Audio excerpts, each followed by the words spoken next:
Welcome to the Astral Weather Report for January 21st through 26th. I'm Jeremy Gene Wilson with the Light Army, and I come on here every 6 days to share with you the electrical neutrino weather, the astral weather that affects our human behavior, the way we think, the way we feel, the way we interact with others, so that rather than it creating confusion, frustration, or conflict in your life, you can use it to your benefit and harvest from it to your advantage to achieve your outcomes, your goals, and overcome obstacles in the way. So, the 21st through the 26th of January, this is, in my opinion, one of the best transits of the whole year. Cosmically, it is the new year.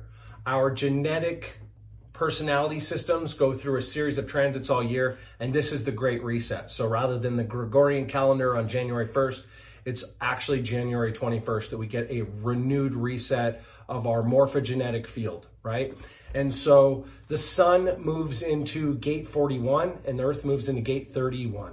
So the theme for this next 6 days is visionary influence. The mental and emotional forecast on what to expect. This cycle really activates desire, imagination, a future focus, and it's paired with a heightened sensitivity around leadership in general. So direction, influence, our moral social obligation to lead, a hierarchy of leadership.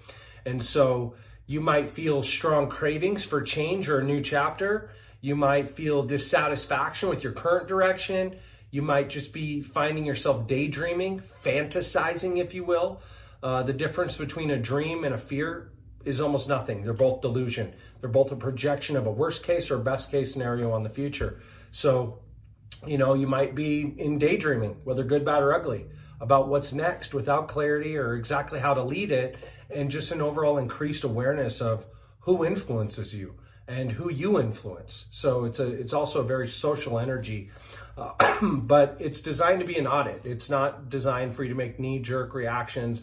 This is the final trajectory set for the rest of the year. So this is designed for you to calibrate to the wind of the outer world and your relationships and redirect where you want to go. So you might feel some tension that's subtle, but it's very powerful. Desire wants expression. The way that desire shows up and expresses itself in an unhealthy way is focusing on what you don't desire. So as soon as we realize what we want, we're like, I don't want to stay stuck. I don't want this. I don't want that. And if you look at the map of consciousness, Hawkins scale of emotion, you'll see that anger is a higher emotional frequency than desire. All anger is born out of desire, but that's because it's attached with the lower frequency of fear. Fear of not getting what we want brings us to focus on I don't want, which is the most destructive form of anger. Healthy anger is what I want is.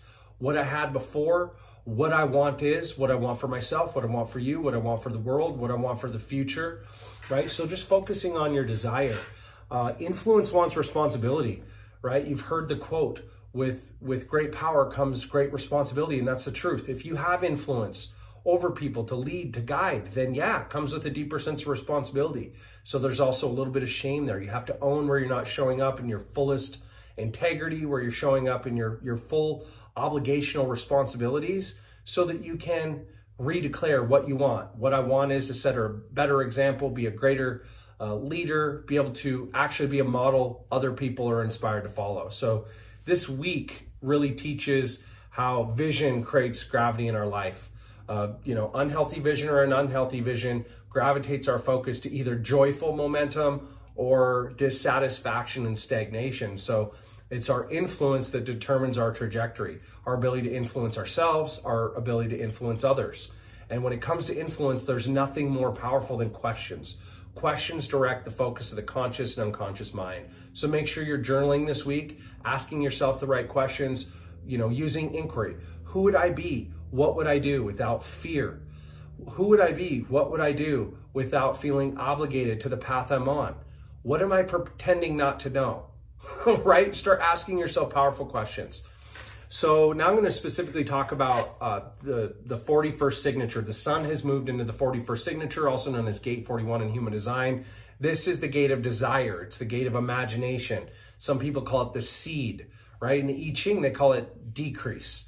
So the way this shows up is, a couple different ways. In a distorted field, this can show up as escapism, right? When we are unsettled because we have a desire and feel like that desire's a fantasy or can't be fulfilled, you can just want to retreat to the couch, retreat to movies, your cell phone, smoke, drink, stay distracted, scrolling, stay busy, living through other people's lives. There's a whole lot of ways that escapism and sedation happens. That's the number one way to not take advantage of this.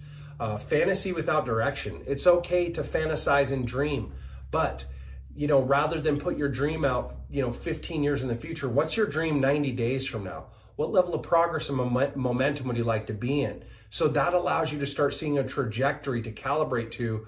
It allows you to start to see, all right, this is my outcome 90 days from now. What are the obstacles in the way? What are the problems in the way of overcoming those obstacles? And what are the solutions that I could potentially begin one at a time installing so that I can start creating direction, momentum? One step in the right direction is progress. So emotional hunger, definitely just feeling a little like frustrated, maybe with people in your life or the speed in which things are moving or how long things take. Just chasing novelty in general. Oftentimes when people are a little frustrated about not getting what they want, they retreat back to what was comfortable for them. Comfort foods, patterns, maybe it's going out on the weekend, whatever it is, it's novelty chasing. The best way to align this energy and harvest from it is just really get clear on your desires. What does your soul want? Where do you want to grow? The beginning of every year, rather than set goals for me, I set identities. Last year, I said, I want to, be a music artist, a digital marketer, a captivating entertainer. And then it was easy for me to see the steps. To be a music artist, I have to create music. So last year I created, I think, 29 songs between my bandmate and my solo. I started building funnels online. Instead of relying on other people, I started learning how to do that myself, to build an email list. Became more of a captivating entertainer. I launched my blog. I'm starting to speak on more stages, entertaining opportunities to be on TV. This year, it's Soul Scientist and CEO. I am building scalable, exitable enterprise with my own businesses, and I'm going all in on soul science and especially tied to AI. So get clear, what are the identities that you desire to embody this year? Have disciplined imagination. Like I mentioned, don't go off into fantasy land. I'm going to be the president of the United States, or I want to be a platinum artist. Or start small. What is disciplined imagination? Means next week, next month, 90 days from now, in January of 2026. Where do you want to be? Start, because that creates disciplined direction. We can see a path to create it, so it's not just a fantasy. And then most importantly, conscious vision. What I mean by conscious vision is compassionate vision, not just the vision you have for yourself. Like for me, what do I want for my children a year from now? How do I want them to interact with me? How do I want them to view me? How do I want them to feel when I walk in a room? With my wife, with my partners, with my friends. Conscious vision means that your vision includes more than you. What I want and envision for my life, what I want and envision for my family, what I want and envision for my community, what I want and envision for my company, my teams, what I want and envision for my country, what I want and envision for the world. Because at the core, when we envision a higher reality that serves all, don't you feel like there's got to be some natural order divinity that's going to bet on you when your vision supports the greater good for all? So that's how to harvest from the sun in gate 41. The earth has moved into the 31st signature. This is all about influence. It is the gate of leadership. It's about direction. The I Ching calls it influence. So the way this shows up in a detrimental or distorted way is just forcing authority, leading through dominion, because I said so, because I'm in charge, because I'm the boss, because I'm the parent. That is called dominion-based leadership. We are moving out of a world of that toxic, masculine, do what I say, right? Because the truth is, leading without alignment and integrity is a form of fraud. Your kids don't do what you tell them to do. They do what you do. They model our behavior, right? Kids don't learn from what you teach. They catch what you do. They learn from your behaviors. And so it's most importantly to ask yourself, where am I showing up where I'm asking others to do, but I'm not taking a dose of my own medicine? It can also show up as imposter syndrome or insecurity in leadership in some format. feeling like maybe you're unqualified. As a result of knowing at a subconscious level, there's things that if people knew you were doing in private would not reflect really good in public. So this is about, not getting caught up in dominion, force-based leadership, leading without integrity, alignment, and ultimately integrating what it is you teach into your own practices, and not getting wrapped up in insecurity and leadership.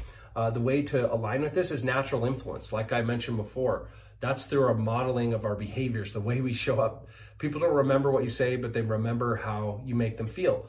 So when you focus first on providing a transfer of positive emotional energy, encouraging, empowering before you enforce goals and metrics, that's the greatest form of natural influence outside of leading with questions. Questions, direct focus, pose questions. What can we do together to create this outcome that I want for myself, for you, for us?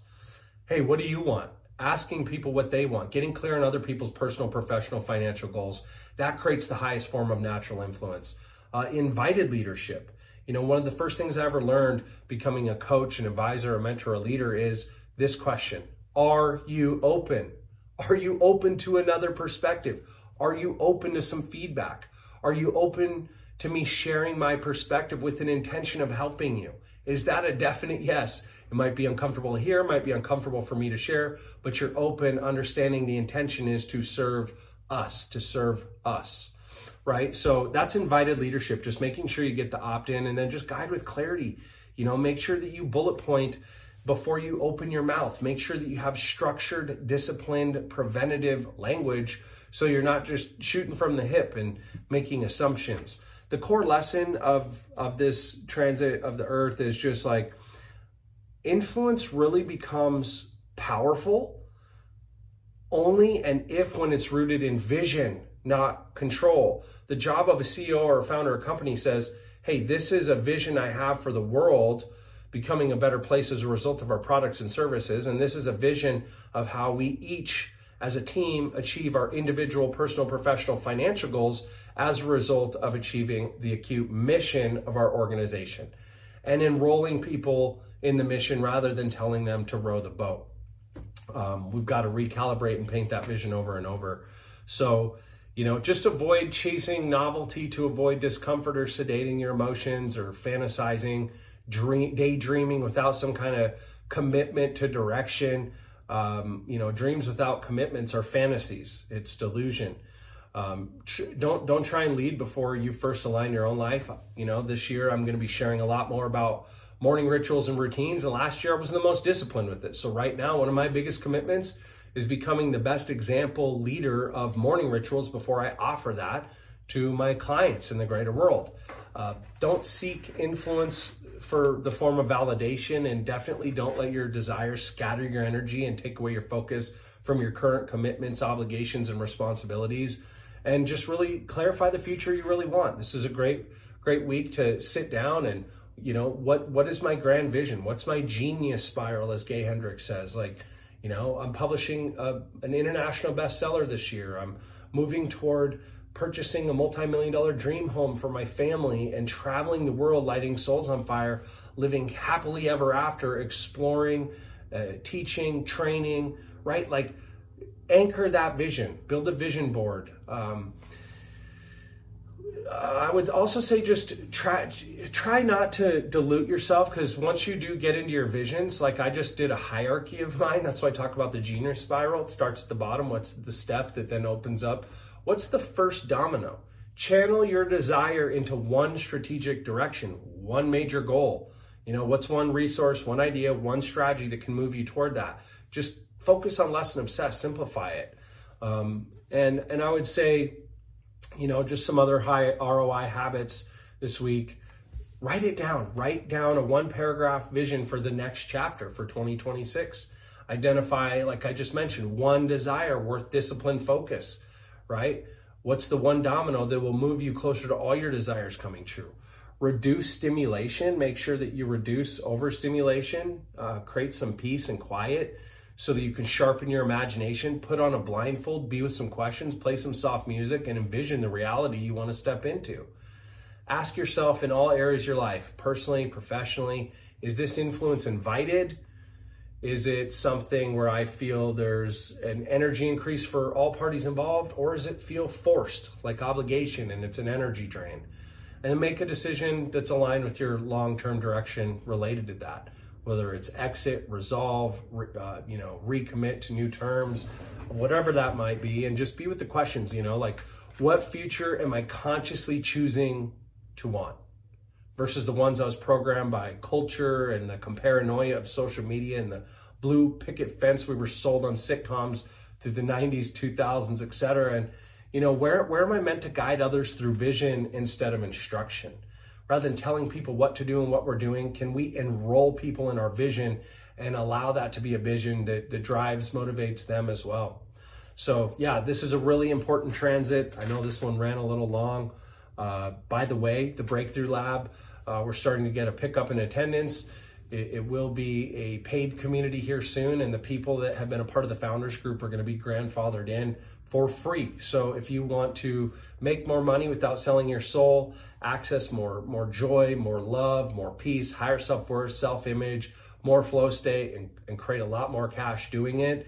Every other week, we oscillate between expanding your empire with business skills to scale in 2026. So marketing, branding, sales, systems, recruiting, AI, automations, and then every other week we focus on evolving your being, right? Helping you decode your genius, overcome your inner barriers, your inner beliefs, your inner roadblocks, and break through permanently to a new identity and a new reality. So make sure to reach out or go to lightarmy.com/lab, L-A-B.